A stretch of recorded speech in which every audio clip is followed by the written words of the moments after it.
I always figured turning 50 would be a quiet thing. Maybe dinner with the family, a few old photos passed around the table, some laughter, maybe even a few eye rolls at dad jokes. I'm not a guy who needs grand gestures. My name's Kevin. I'm 50 years old, and for the last 20 years I've done everything I can to keep this family afloat. I put in the overtime. I took the calls at midnight. I fixed the roof. I bailed out my brother when he tanked his second startup. Paid off my daughter's student loans when her art degree didn't exactly land her a six-figure job. Even helped my wife's parents remodel their kitchen. I didn't mind. I really didn't. You do it because that's what you do when you're the dependable one, when you're the rock. Or, at least, that's what I told myself. So when my wife, Lisa, told me not to make plans for my birthday weekend, I was a little touched. "We've got it covered," she said, kissing my cheek like everything was normal. "Just show up and wear something that's not a work shirt." I smiled, surprised, even a bit excited. I hadn't had a real celebration in years. Most birthdays were a quiet dinner at home, me cooking steaks and everyone too tired or distracted to even finish dessert. But this time, it seemed like they were finally doing something for me. Saturday came. I pulled up to my brother Tom's house and noticed all the cars in the driveway, more than usual. Balloons on the porch, a rented tent in the backyard, the whole 9 yards. I stepped inside, and everyone yelled, "Surprise." I blinked, overwhelmed for a second. Maybe I had misjudged them. Maybe they did care. Maybe all the sacrifices, the bills, the nights fixing broken heaters and covering missed payments, maybe they noticed. But then I saw the cake. It was bright blue, cheap grocery store frosting, and in red piped letters it said, "Congrats on peaking in 1998. I froze. Laughed a little, unsure if it was meant to be a joke or if it was supposed to sting. Then my brother raised a glass and bellowed, to the family disappointment. Everyone, erupted in laughter. My daughter Megan actually doubled over. My son didn't even look up from his phone, just smirked. I stood there, smiling like a trained seal. I didn't know what to say. My heart was pounding, but my face was frozen. I nodded, pretended it was funny. Played along. Because that's what I've always done. I cracked a few jokes, let them slap my back like I was in on it. Then Lisa handed me a paper crown, a dollar store thing that said birthday legend. But someone had crossed it out and written burden in sharp. I wore it. I grilled the steaks. Yes, me, on my birthday. I poured drinks. Took the group photos. Smiled while my wife clung to her wine glass and laughed a little too loudly with Tom's new girlfriend. I caught my daughter whispering something to her cousin. They both looked at me and snickered. Megan used to cling to my leg when she was a toddler, begged me not to leave for work. Now she barely made eye contact unless she needed help paying her car insurance. As the sun dipped and the fairy lights came on, I sat by the fire pit alone. They were inside, dancing or laughing or both. I heard the music, some pop song that made my head throb. I stared at the flames and tried to convince myself it wasn't that bad. Just jokes. Family humor. Right? But something cracked in me that night. It wasn't one moment. It was every little one. Every harmless jab. Every whisper. Every fake smile. I remember the time my brother needed 10 grand for 2 weeks, tops, and never brought it up again. I remembered when Lisa crashed the car and made me lie to the insurance company because she didn't want the points. I remembered Megan telling her friend on speakerphone, "My dad's just boring. Like, I love him, but he's there." And somehow, I'd swallowed all of that, told myself it didn't matter, that love wasn't always loud. But maybe the silence wasn't love. Maybe it was just convenience. I cleaned up after the party, bagged the trash, wiped the grill down. I found a card on the table and signed that said "Better luck next year," taped to a gas station lottery ticket. I chuckled. It wasn't even scratched. When we got home, Lisa immediately went upstairs to check her messages. I sat on the couch for a long time, staring at nothing. Then I pulled out my laptop and opened the joint savings account. The one with all the emergency money. The one I had poured bonuses and overtime into while they bought concert tickets, dog spas, and matching family vacations I wasn't invited to because you wouldn't enjoy it anyway, Dad. I stared at the balance, $143,712. I knew every dollar of it. I knew what I gave up to build it. And I transferred all of it. Not to another account. Not to anything traceable. I moved it into a private holding I'd set up years ago, just in case, fund I never touched. I left just enough in the joint account to keep the utilities auto-paying for a couple weeks. Then I shut down my phone, booked a hotel an hour away, left a note on the kitchen counter, going out for a while. Don't wait up. I wasn't even out of the neighborhood when the first withdrawal notification lit up my backup number. Then another. They were trying to use the account, Megan's Spotify subscription, Lisa's Instacart, Tom's phone plan, all tied to the family fund. One after the other, they failed. Declined. Declined. Declined. But I kept driving. By morning, I had 12 missed calls and 4 voicemails, all from Lisa. The first one started sweet, in that tone she always used when she wanted something. Hey, babe, I think something weird's going on with the account. Can you check it? It says my card got declined at the grocery store. Her voice tightened at the end like she was trying not to sound annoyed. The second voicemail came 3 hours later. Kevin, this isn't funny. I tried paying the electric bill and it bounced. What is going on? Call me. The third had no sweetness left in it. You're being insane, Kevin. I don't know what midlife crisis you're having, but you better come home and fix this before we all get shut off. I didn't even listen to the fourth one. I was already sipping coffee in the small hotel lounge, watching the lobby TV play some local morning news. It was quiet, peaceful, no one yelling, no one asking for anything, no passive-aggressive jabs, no one assuming I'd pick up the check, drive the car, fix the sink, book the appointments, pay the bills, or smile through it all like it didn't eat me alive. By the third day, I knew they were spiraling. Megan posted one of those cryptic Instagram stories, a black screen with white text that said, "People always show their true colors eventually. Even your own dad." Her cousin commented a crying emoji. Another comment said, "Y'all okay?"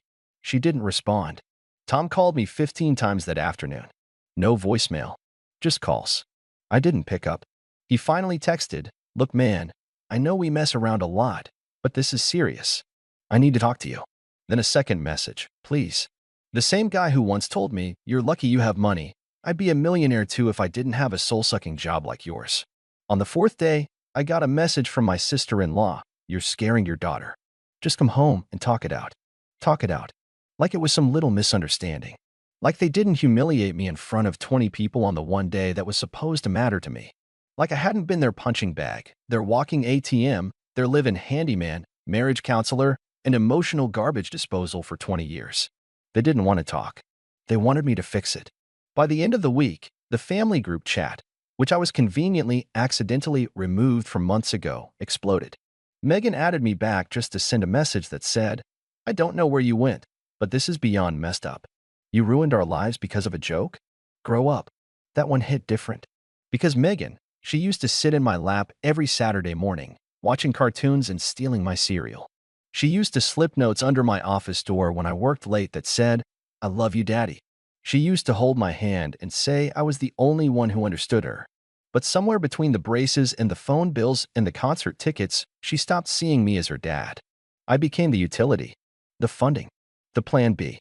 And now that the faucet wasn't running, they were panicking. Lisa finally cracked by day 10. She showed up at my old office. I'd already taken a leave of absence and left a message with the receptionist. "Please, we need to talk. Kevin, this isn't like you." But it was. It just wasn't like the version of me she liked, the one that bent over backwards and swallowed his dignity for the sake of keeping peace in a house that only loved him when he was useful. On day 12, I checked Facebook just to see if the storm had quieted. That's when I saw it. Megan had posted a photo, a blurry shot of us from 5 years ago at her graduation, my arm around her while she held her diploma. The caption read, "If anyone knows where my dad is, please tell him we're sorry. We just want him home." There were over 300 comments, half from people saying things like, "Dads don't just disappear without a reason." Others from her friends saying, "I hope he's okay," and praying for you. And a few, buried in the replies, saying exactly what I knew would come eventually. Maybe he just got tired of being treated like crap. If he was always paying for everything, why are you surprised he left? Sounds like he finally chose peace. That post was the first real sign of remorse. Not a lot, not enough to trust yet, but it was the first crack in their perfect little bubble of denial. But I wasn't ready to go back. Not yet. Not until they understood what it meant to lose me. Not until they felt the full weight of what I'd carried for years. Because the thing is, when you're the guy everyone leans on, no one ever thinks you'll walk away. They think you're a statue, immovable, dependable, and always in the background. They think you don't have a breaking point. But statues crack too. And when they do, the whole temple comes down with them. Day 13 started quiet. I sat on a bench by a lake just outside the city. It was early, Sunlight barely touched the water, and the only sounds were birds and the soft hum of the breeze. I watched an older man casting a fishing line, alone, relaxed. I wondered if he had a family waiting for him or if he, like me, had finally realized solitude didn't have to mean loneliness. That morning, I checked the savings account again. Still untouched. Still mine. The phone I'd been using, a burner, registered under an old business LLC I'd kept alive for tax reasons, pinged with a notification. An email this time from Tom. Kev, I don't know what to say anymore. I know we crossed a line. I know I did. That toast wasn't just a joke, and you're not just the family disappointment. You're the reason we've all had it as good as we have. I see that now. Please come home. Let's fix this. I read it twice. He'd never said anything like that before. Not even after all the times I bailed him out. Not after the time I caught him cheating on his wife and told no one. Not even when I covered the 10 grand he owed in back taxes that he conveniently forgot to mention to the family. But now? Now he saw it? It was tempting to respond, to believe he meant it. But then I remembered the way he'd thrown his head back and laughed during that toast. The way my wife had leaned into his shoulder like they were sharing an inside joke. The way not a single person stopped him or said, "Hey, maybe don't humiliate Kevin on his birthday." They only regretted it because they lost access to the account. That night, I drove back toward the neighborhood, but not home. I parked a street away from my house, just far enough to stay out of view. The porch light was off. The driveway had an unfamiliar car in it, Megan's friend maybe, probably trying to cheer her up. The blinds were open slightly. I could make out Lisa pacing the kitchen, phone in hand, occasionally stopping to lean on the counter like the weight of the day was crushing her. She looked tired. Really tired. I didn't feel guilty. Just sad. Not for her. For me. For all the birthdays I skipped for work. For all the late nights fixing everyone's mess. For all the things I missed because I believed being there for them mattered. I drove away again. I didn't sleep that night. I just stared at the ceiling of my hotel room, thinking about everything. About the 25 years Lisa and I had been married. About how, for the last 5, we barely even looked at each other over dinner. About how she'd once called me her safe place, but now she only seemed to call me when something was broken. I thought about Megan's post, about her caption, about whether it was real or just pressure. Whether it was love or loss of convenience. On day 15, I got a call from an unknown number. I picked up, not thinking. Dad? I froze. Megan. Dad, please don't hang up. Please. I stayed quiet. Her voice cracked. I didn't know we hurt you that much. I thought. I don't know what I thought. That you were just quiet. That you didn't care if we joked like that. But I saw the pictures again. From your party. I looked at your face and you weren't smiling. Not really. I let her talk. I'm sorry. I'm so sorry. And I know it's not enough. But I need to say it. I don't care about the money or the house or school. None of it matters if you're gone. Please, Dad. Please just come back. There was a long silence between us. And then she said the one thing I didn't expect. I don't think I ever told you this, but every time something bad happened growing up, I always waited for your voice. You never yelled. You just fixed things. You were the only one who made it all feel okay. My throat tightened. I hadn't cried since my dad passed away 15 years ago. But in that moment, I almost did. Almost. But instead, I asked quietly, why didn't you speak up at the party? She didn't answer right away. I was scared, she said finally. Not of them.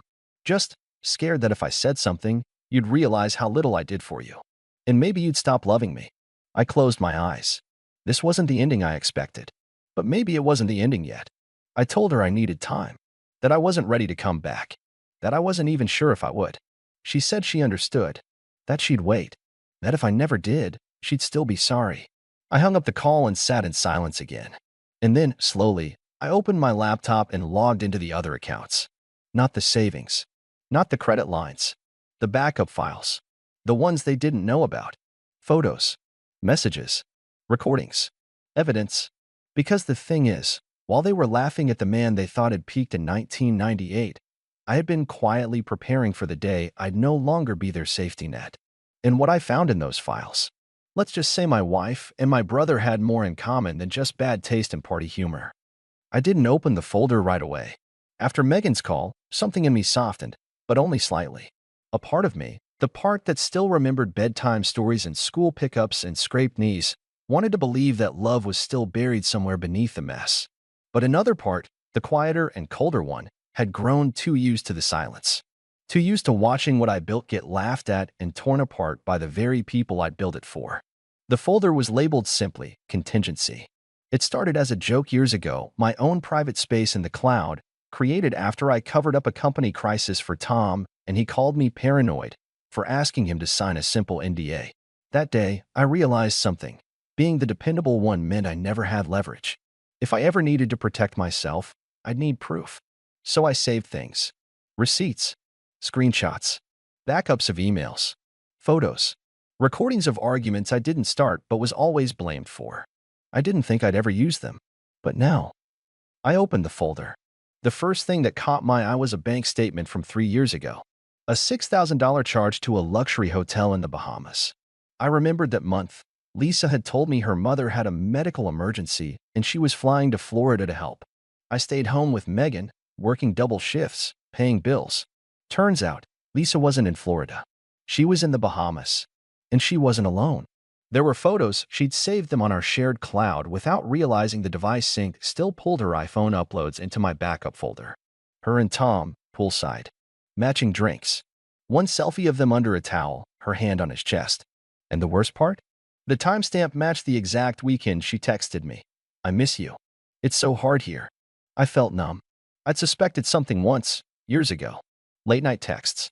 Inside jokes between them I didn't understand. But I pushed the thought down, told myself I was overthinking it. Because the alternative meant everything I sacrificed was a lie. There was more. A folder marked Mortgage Refi Docs 2022. Inside was a digital application Lisa submitted, using forged e-signatures under my name for a second mortgage on our house. I hadn't known we were short on money. I hadn't known the house I paid for, maintained, and built a life inside of was used as collateral for Tom's latest business venture. And it failed. That's why the savings were drained so quickly. That's why the pressure on me to just float things for a little while had suddenly ramped up last year. That's why Lisa started pushing me to dip into the retirement fund. It was all to patch over a betrayal I was never supposed to know about. But now I did. The rage didn't come all at once. It crept up, like a slow fog settling over a field. I sat with it. Let it fill every crack of me that had once been devoted to hope, to fixing, to forgiving. And once it settled in fully, I made a plan. First, I scheduled a meeting with a lawyer I trusted. Not a big-name firm. Just a sharp, quiet man named Elliot who once helped me untangle a client's ugly divorce. I gave him everything, the forged documents, the financial records, the photographic evidence. I told him the truth. I wanted out, but I wanted to do it smart. No explosions. No drama. Just finality. He called me the next day and said, "We can win this clean. But you'll need to stay cold. No mercy." I said, "That's the easy part." We filed the paperwork quietly. Divorce proceedings with the evidence attached. Fraud. Infidelity. Financial abuse. I had the stronger case by miles. And the house? Still in my name. Turns out Lisa hadn't double-checked the filing when she tried to mortgage it again. The title was still locked under my trust. Another insurance policy I'd set up years ago just in case. The house was mine. The next move? I changed all passwords. Bank accounts. Credit. Froze Lisa's cards. They were all under my name anyway. Closed the joint accounts officially. Transferred the utilities. Stopped all automatic payments I was making on behalf of Megan, Tom, and even Lisa's parents. By the time they noticed, it was too late. The night before I returned home, I left one more digital note behind. I scheduled an email through a delayed sender service. Subject line: "Read this before you call." Inside was a link to a folder. It contained everything. Photos, statements, voice memos, screenshots of Lisa calling Meet the Human Wallet in a group chat with Tom and her sister. A document titled Exit Breakdown that detailed every payment I made over the past 5 years: mortgage, car loans, tuition, vacations I never went on. Every single cent. There was a second document too. A letter. "Lisa, you once told me I was your safe place. I believed you. I built my life around protecting yours. And you used that belief to strip me of everything but obligation. I don't hate you. I don't even want revenge. But I will no longer pay the price for being useful instead of loved. This house is mine. You'll have 30 days to vacate. I've spoken to my lawyer. You'll receive the full terms soon. As for Tom, tell him I hope whatever startup he starts next fails faster, so fewer people have to clean up after him. And Megan, I'm sorry you had to grow up in a house that taught you love is conditional on usefulness. Maybe this will help you see differently. Goodbye, Dad. The next morning, I returned home. Not to stay, just to be present when the process server handed Lisa the envelope. She was barefoot on the porch in a robe, hair a mess. She looked shocked, small as she opened the packet and read. Megan came outside minutes later, eyes red, holding her phone. You really did it, she said, barely above a whisper. I nodded. I warned you. With silence. She stepped closer. Dad, can we talk? Please. I'm done talking, I said. But you'll be okay. You always land on your feet. That's what Lisa always said about you. She flinched when I used her mother's first name. I turned, walked to my truck, and drove away without looking back. It's been 6 months. I live 2 states away now, in a small town where no one knows my name. I work part-time at a hardware store just to keep busy, drink coffee every morning by a window that overlooks the woods, and sleep deeper than I have in 20 years. Megan emails sometimes. She started therapy, she says. She wants to unlearn things. I haven't replied yet. I'm not ready. Tom filed for bankruptcy. Again, Lisa moved in with her sister. I heard through Elliot that she tried to fight the divorce settlement. She lost. The family group chat has been silent for months. As for me, I'm not angry anymore. I'm just free. And the funny part? They thought the cake was the insult, but the real insult was thinking I'd never leave.